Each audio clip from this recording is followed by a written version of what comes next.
नमस्ते नमस्ते मेरे प्यारे दोस्तों। आप सबसे मैं आज बेटी और बहू के बारे में, अंतर के बारे में बातें करना चाहती हूँ और बातें करने आई हूँ आप सबसे। और आप सब कैसे हैं मेरे प्यारे दोस्तों?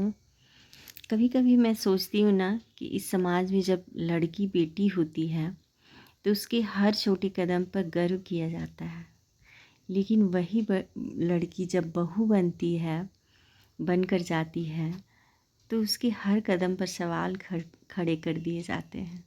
ऐसा क्यों होता है बहुओं के साथ?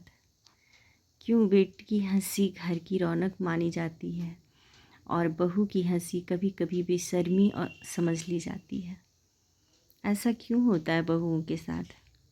क्यों बेटी के आंसू सबको पिघला देते हैं और बहू के आंसू किसी को दिखाई तक नहीं देते?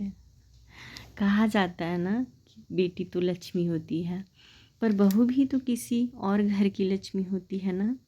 फिर उसके आते ही क्यों घर की हवा बदल दी जाती है? क्यों उसके कपड़े, बोलने का ढंग, यहाँ तक कि मुस्कुराने का तरीका भी जज किया जाता है? ऐसा बहुओं के साथ क्यों होता है? वो भी कहीं की बेटी होती है ना। पता नहीं, मैं यहाँ तो बोल रही हूँ लेकिन मेरे आँख से आंसू लग रहा है मैं अब रो जाऊँगी। फिर उसके आते ही घर की हवा बदल दी जाती है।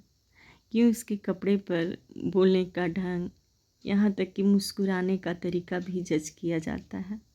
सोचिए, जिस दिन हम इस भेदभाव को मिटा देंगे ना, उस दिन हर घर में दो दो बेटियां होंगी। एक वो जो जहाँ से जन्म लेकर आई हैं, और एक वो जो वहाँ आई हैं बहू बन के। लेकिन अफसोस, आज भी समाज में कई जगह बहू से उम्मीद की जाती है कि वो सबकी पसंद बने, सबका दिल जीते, पर जीत नहीं पाती हैं। दिन रात सुबह शाम करती हैं, उनके लिए अपना जीवन न्यौछावर कर देती हैं, लेकिन वो जीत नहीं पाती हैं लोगों के दिलों को।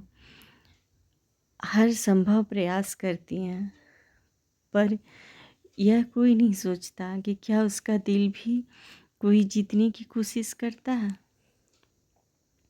उसका दिल कोई नहीं जीतने की कोशिश करता, उसे कोई जानने की कोशिश नहीं करता है। कितनी बार देखा है, जब बेटी देर से घर आए तो कहा जाता है थक गई होगी, कुछ खा ले। और जब बहू देर से आए तो कहा जाता है अब घर की जिम्मेदारियों का कोई परवाह नहीं रही। ठीक है दोस्तों, आज के लिए इतना ही। Bye bye. आज मेरा गला कुछ और भी भर आया है।